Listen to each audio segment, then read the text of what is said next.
Ethel Kennedy, the widow of Senator Robert F. Kennedy, is often portrayed as the dignified matriarch of a tragic American dynasty.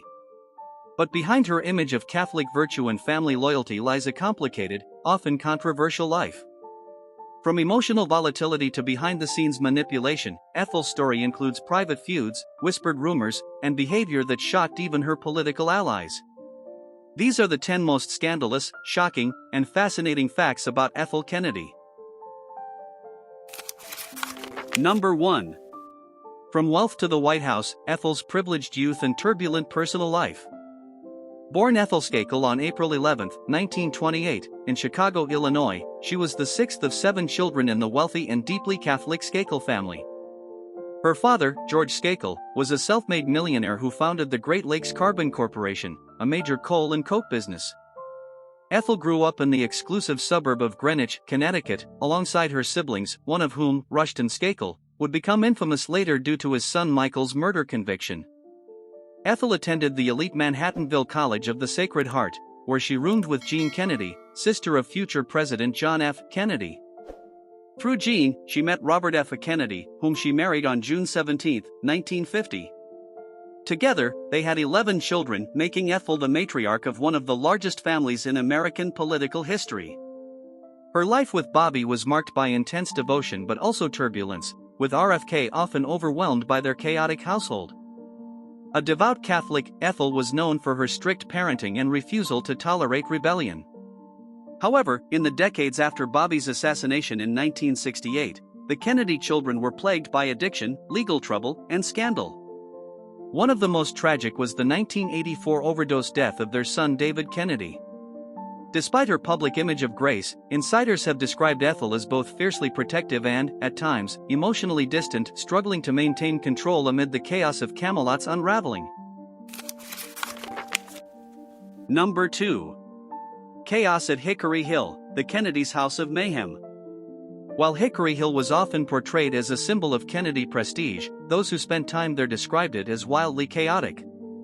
Located in McLean, Virginia, the 13-bedroom mansion housed not only Ethel and her 11 children, but also a revolving door of cousins, pets, and political guests. The atmosphere was so frantic that one journalist called it a cross between a zoo and a frat house. Ethel encouraged a free-spirited household, but many believed it spun out of control. Horses were allowed to roam the grounds unsupervised, dogs barked constantly, and food fights and broken furniture were not unusual. One staff member recalled, "There was no real schedule, just noise, dogs, kids fighting, and Ethel trying to keep up." Ethel's mood reportedly varied between affection and explosive anger. Some staff claimed she yelled at children in front of guests or lashed out unexpectedly. Despite the bedlam, Ethel refused to hire a nanny, insisting on doing things the Catholic way. Her iron-willed faith clashed with the growing disorder, creating a tense atmosphere behind the public charm. For many, Hickory Hill represented both the heart of the Kennedy clan and a chaotic kingdom ruled by an unpredictable queen. Number 3. The Cold War of Camelot Widows, Ethel vs. Jackie. Though Ethel Kennedy and Jacqueline Kennedy Onassis stood united in tragedy after their husbands' assassinations, their relationship was strained long before Robert's death and never recovered afterward. Ethel, more open and socially bold, reportedly saw Jackie as distant and aloof. Jackie, in turn, viewed Ethel as overly aggressive and intrusive, especially regarding politics. Their friction intensified during RFK's 1968 presidential campaign. Jackie, still traumatized by JFK's assassination, reportedly warned Ethel, "Don't push him to run, he'll be killed." Ethel dismissed her concerns. After Bobby's murder, Ethel resented Jackie's media dominance and her decision to marry Greek shipping tycoon Aristotle Onassis later that year. According to journalist Edward Klein, Ethel privately called Jackie's remarriage a betrayal. The rivalry was also about legacy. Jackie guarded JFK's memory with control and privacy. Ethel promoted Bobby's vision through public engagement, children's political careers, and public appearances. Friends said Ethel tried to outshine Jackie in the role of true Kennedy widow. They rarely interacted after 1968, and Ethel is said to have skipped several major Kennedy family events where Jackie would be present. Though never public, their Cold War was legendary in political circles. Number 4. Ethel's political meddling, loyalty demanded, not earned. Ethel Kennedy may never have held office, but her behind-the-scenes role in Democratic politics was powerful and often divisive.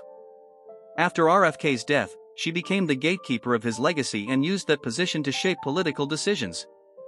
Numerous accounts claim Ethel made aggressive calls to donors, demanding support for her sons, particularly Joseph P. Kennedy II and Robert F. Kennedy Jr. One Democratic fundraiser described receiving a call from Ethel in the early 90s. "She didn't ask if I'd contribute.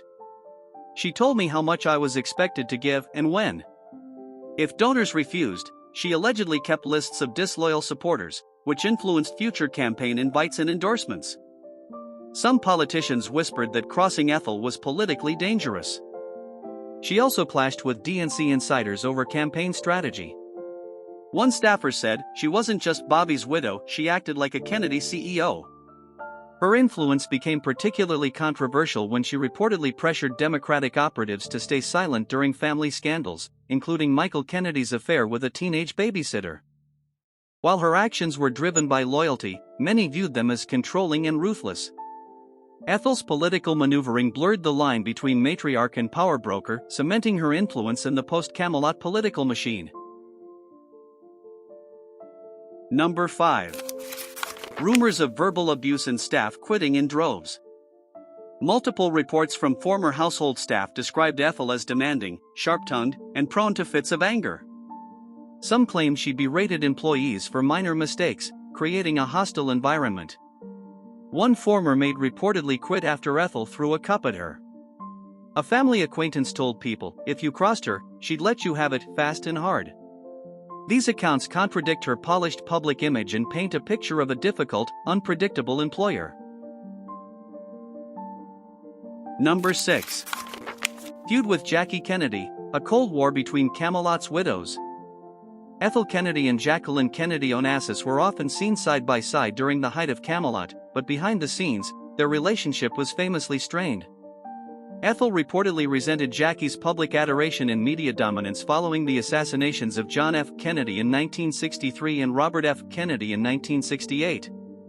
The tension grew when Jackie allegedly discouraged Ethel from pushing Robert to run for president in 1968. According to biographer Edward Klein, Jackie warned Ethel, "He'll be killed, and you'll be left alone with all those children." After Robert's assassination, the rift deepened. Jackie's move to New York and marriage to Aristotle Onassis were viewed by Ethel as a betrayal of both Catholic faith and Kennedy legacy. In private, Ethel allegedly mocked Jackie's stoicism as phony and called her cold. The rivalry extended to control over the Kennedy image. Ethel often positioned herself as the true torchbearer of RFK's vision, while Jackie was seen as the silent, glamorous symbol of JFK's. Although they never had a public falling out, friends noted the two women rarely spoke after 1968. Their icy détente became one of the most whispered about feuds in American political history. Number 7. Animal cruelty allegations, accusations from Hickory Hill neighbors. In the 1970s and 1980s, Ethel Kennedy came under fire for her treatment of animals at Hickory Hill. Neighbors and local authorities complained that the estate housed an excessive number of neglected dogs, cats, horses, and even exotic birds. One neighbor told the Washington Post, "It was like a mini zoo, only no one was taking care of it properly." A 1981 anonymous complaint to Animal Welfare Services alleged that several dogs were malnourished and that Ethel allowed them to roam dangerously close to nearby roads. Animal control officers visited the estate more than once, though no formal charges were filed. Former household staffers also claimed the animals were poorly managed. Horses were reportedly left without adequate shelter in winter, and kennels were overcrowded. One former employee said, "It was chaos. The kids were wild, and so were the dogs. Ethel didn't seem to care." These allegations, while not officially confirmed, contributed to the image of Ethel as overwhelmed, disorganized, and indifferent to the chaos around her. The stories added another crack to the public facade of a noble Kennedy widow running a tight ship. Number 8. Tensions with her own children. Despite raising 11 children, Ethel's relationship with many of them was strained. Several Kennedy children rebelled openly, and some reportedly felt emotionally neglected. One source close to the family told biographer Jerry Oppenheimer that Ethel used guilt as a weapon and demanded unwavering obedience. Her son David struggled with addiction until his death, and other children clashed with her over life choices. Behind the smiling family photos was often a world of unresolved emotional distance. Number 9. Sudden mood swings, saint or tyrant. Many who knew Ethel personally described her mood as unpredictable. One minute warm and welcoming, the next cold and confrontational. "You never knew who you'd get," said a former campaign aide. Some dubbed her Saint Ethel, while others privately called her the Tyrant of Hickory Hill. Friends recalled her making biting remarks at dinner parties or storming out of events. Her intensity, some believed, masked years of suppressed grief and stress. Number 10. A life of silence, refusing to speak on RFK's affairs. Despite numerous reports that Robert F. Kennedy had extramarital affairs, including rumors about Marilyn Monroe, Ethel never acknowledged them publicly. Friends say she was aware but chose loyalty over confrontation. She didn't want to destroy the image, one biographer noted. Her refusal to speak on the matter cemented her reputation as a Kennedy loyalist to the end, even if it meant turning a blind eye to betrayal. Her silence, to many, was as loud as any scandal.